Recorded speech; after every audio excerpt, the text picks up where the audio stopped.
Hi friends, இன்றைக்கி வீடியோவில் எல்லாமே ரொம்ப நாளாக கேட்டுக்கிட்டு இருந்த ஜீரக சம்பா பிரியாணி. அப்புறம் நான் எப்போயுமே டெய்லி போடுற சமையல் வீடியோவில் ஒரு உருளைக்கிழங்கு ஃப்ரெஞ்சு ஃப்ரைஸ்ன்னு போடுவேன், அதுவும் கேட்டிருந்தீங்க. ஸோ அது வீடியோவாக போடலான்னு சொல்லிட்டு ஃபஸ்ட்டு ஜீரக சம்பா ஒரு உலக்கு நான் ஊற வச்சுருக்கேன் ஒரு 1/2 hour முன்னாடியே. அதுக்கு முன்னாடி ஒரு பொடி ஒன்று அரைச்சிக்கலாம் பிரியாணிக்கு. ஒரு 2 பட்டை, ஒரு 3 லவங்கம், 2 ஏலக்காய், அப்புறம் கொஞ்சமாக ஜாதி பத்திரின்னு சொல்லுவாங்களே, இது லைட்டாக ஒரே ஒரு ஸ்டிக் மட்டும் போடுங்க, ரொம்ப போட வேண்டாம். இந்த மாதிரி கொஞ்சமாக போட்டுக்கோங்க. போட்டு நல்லா ஒரு கிரைண்ட் பண்ணிக்கலாம் இந்த பவுடரையும். நெக்ஸ்ட்டு ஒரு குக்கரில் அடிக்கணமான வானொலி இல்லை குக்கர், நான் மேக்ஸிமம் குக்கர்லேயே வச்சுருவேன். ஏன்னா இது ஜீரக சம்பா ரைஸும் அதில் சேர்த்து விசில் போட்டுருவேன். இது பாஸ்மதி ரைஸாக இருந்தால் தனியாக பண்ணி தம் போடலாம். அதுவும் நிறையா இந்த மாதிரி பிரியாணி நான் போட்டிருக்கேன் என்னோடய சேனலில், செக் பண்ணிக்கோங்க. கர்நாடகா ஸ்டைலு, அப்புறம் ஆந்திரா ஸ்டைல், ஹைதராபாதி பிரியாணி, தொன்னே பிரியாணி நிறையா போட்டிருக்கேன், செக் பண்ணிக்கோங்க. ஒருத்தர் கேட்டாங்கன்னு போட்டுட்ருக்கேன் லாங் வீடியோ, ரொம்ப டீட்டெயில்டாக. இப்போ ரொம்ப நேரம் அந்த ஃப்ரெஞ்சு ஃப்ரைஸும் கேட்டுக்கிட்டு இருந்தாங்க. ஸோ ஒரு வாண்டியில் நெய், எண்ணெய் ரெண்டையுமே கலந்து விட்டுக்கோங்க. அப்புறம் 2 பட்டை, 2 லவங்கம், 2 ஏலக்காய், அப்புறம் அந்த பிரிஞ்சி இலையும் போட்டு நிறையா வெங்காயம் போட்டுக்கோங்க. ஒரு 2 பெரிய வெங்காயத்தை இந்த மாதிரி நறுக்கி போட்டுக்கோங்க. வெங்காயம் நல்லா வதங்கி கலர் மாறி சுருங்கி வரணும், அதுதான் பிரியாணிக்கு மெயின் டேஸ்ட்டு. நிறைய டிப்ஸ் சொல்லியிருக்கேன், ஸ்கிப் பண்ணாமல் பாருங்கள். இப்போ 2 பழுத்த தக்காளி 2 போட்டுக்கோங்க. அது கூடவே சேர்த்து இஞ்சி பூண்டு பேஸ்ட் அது கொஞ்சம் நிறைய போட்டுக்கேன். 2 பெரிய ஸ்பூன், அதாவது ஸ்பூனில் போட்டிருக்கேன் நான். அதையும் சேர்த்து நல்லா வதக்கி விட்டுடலாம். தக்காளி வதங்கிறதுக்கோசம் கொஞ்சமாக இப்போவே நம்ம உப்பு சேர்த்துடலாம். உப்பும் சேர்த்து நல்லா கிண்டி விட்டுருங்க. ரெண்டும் நல்லா ஜூஸியாக வதங்கணும். இந்த தக்காளி, வெங்காயம், இஞ்சி பூண்டு எல்லாமே ஜூஸியாக வதங்கணும்.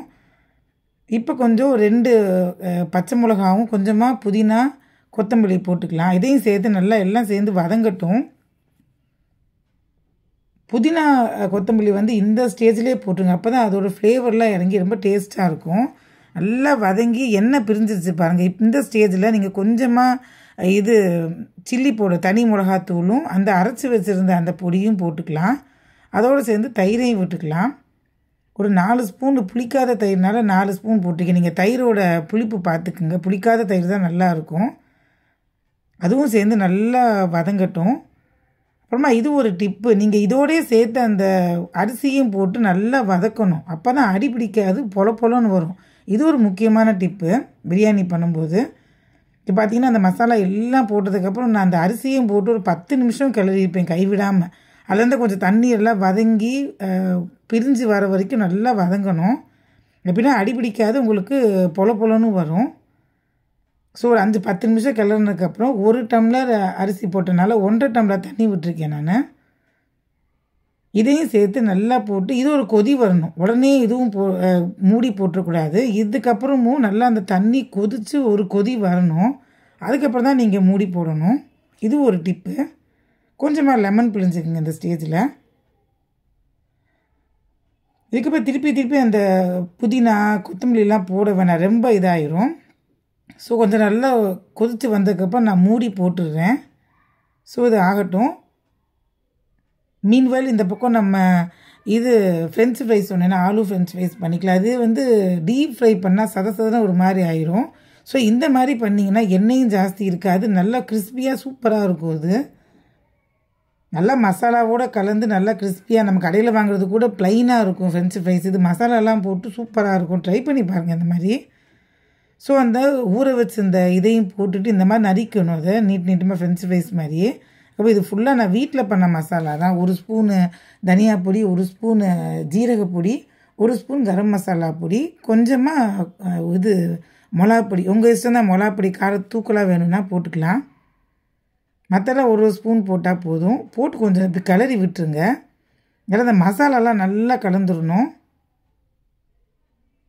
உப்பும் போட்டுட்டு நல்லா கிளறி விட்டுட்டு இதுக்கு மேலே இதுதான் சீக்ரெட் பவுடர். இது சோள மாவு, கார்ன்ஃப்ளவர் மாவு இருக்குல்லையா, அது ஒரு 4 ஸ்பூன் நல்லா எல்லாத்துலேயும் படுற மாதிரி ஸ்ப்ரெட் பண்ணி விட்டுருங்க. ஃபுல்லாக கிளறக்கூடாது, இதுக்கப்புறம் நீங்கள் கிளறவே கூடாது. நல்லா ஃபுல்லாக வரா மாதிரி ஸ்ப்ரெட் பண்ணி ஒரு 4 ஸ்பூன் எடுத்துக்கோங்க. இப்போ போட்டுட்டு மூடி போட்டுடலாம், கிளறக்கூடாது, மூடி போட்டுருங்க. 5 நிமிஷம் அப்படியே அந்த எல்லாமே உள்ளே அப்சர்வ் ஆகும். இந்த பக்கம் நம்ம குக்கர் ஆயிடுச்சு. ஒரு 2 விசில் வந்தாலே போதும். ஜீரக சம்பா ரைஸ் தானே, 2 விசில் வந்தால் போதும். இங்கே பாருங்கள், சூப்பரான பிரியாணி, ஜீரக சம்பா பிரியாணி ரெடி ஆயிடுச்சு. நான் இதை வச்சு தம் பிரியாணி, அதாவது பாஸ்மதி ரைஸ் வச்சு தம் பிரியாணிலாம் நான் ஆல்ரெடி போட்டிருக்கேன், பார்த்துக்கங்க. அப்புறம் ரெஸ்டாரண்ட் ஸ்டைல் அந்த கலர்ஃபுல் பிரியாணி, தொன்னை பிரியாணி எல்லாம் ஒரு 5-6 டைப் ஆஃப் பிரியாணி நான் ஆல்ரெடி போட்டிருக்கேன். செக் பண்ணிக்கோங்க ப்ளீஸ். பாருங்க, நல்லா பொலன்னு வந்துருக்கு. அடியும் பிடிக்கல பாருங்கள். ஒருத்தர் சொன்னாங்க அடி பிடிக்கும் இந்த மாதிரி குக்கரில் வச்சா. நான் அடியும் பிடிக்காது. நான் சொன்ன அந்த 2 டிப்பு ஃபாலோ பண்ணி பாருங்கள், அடி பிடிக்காது, சூப்பராக இருக்கும். இப்போ ஒரு 5 நிமிஷம் ஆனதுக்கப்புறம் அப்படியே அப்சர்வ் ஆகிரும். அப்சர்வ் ஆனதுக்கப்புறம் லைட்டாக கிண்டி விடுங்க. இப்படி கிண்டி விட்டு இந்த சமயத்தை கொஞ்சம் கலர் கம்மியாக இருக்கிறதுனால காஷ்மீரி சில்லி போட்டிருக்கேன் நான். அதுவும் கொஞ்சமாக எண்ணெய் ஃபுல்லாக சுற்றி விட்டுக்குங்க. திருப்பி கிளற வேண்டாம், மூடி வச்சுருங்க. ஜாஸ்தி நீங்கள் கிளறவே கூடாது. ஃபுல்லாக அந்த இதிலே அப்சர்வ் ஆகி அந்த எண்ணெய் ஒரு 3 கரண்டி எண்ணெய் விட்டுருப்பேன், அவ்வளோதான். நான் அந்த குழிக்கரண்டியில் 3 கரண்டி மொத்தமே. திருப்பி 5 நிமிஷம் கழிச்சு நல்லா அப்படி கிளறி விடுங்க. மொறுன்னு சூப்பராக ரெடி ஆயிரும். டேஸ்ட்டும் ரொம்ப நல்லா இருக்கும். மசாலாவோடு சேர்ந்து டேஸ்ட்டுமே ரொம்ப நல்லாயிருக்கும். ட்ரை பண்ணி பாருங்கள். இப்போ ஃப்ரெஞ்ச் ஃப்ரைஸ் பசங்க வெளியில் கேட்கவே மாட்டாங்க. இங்கே பாருங்கள் எவ்வளோ மசாலா சூப்பராக இருக்குன்ட்டு.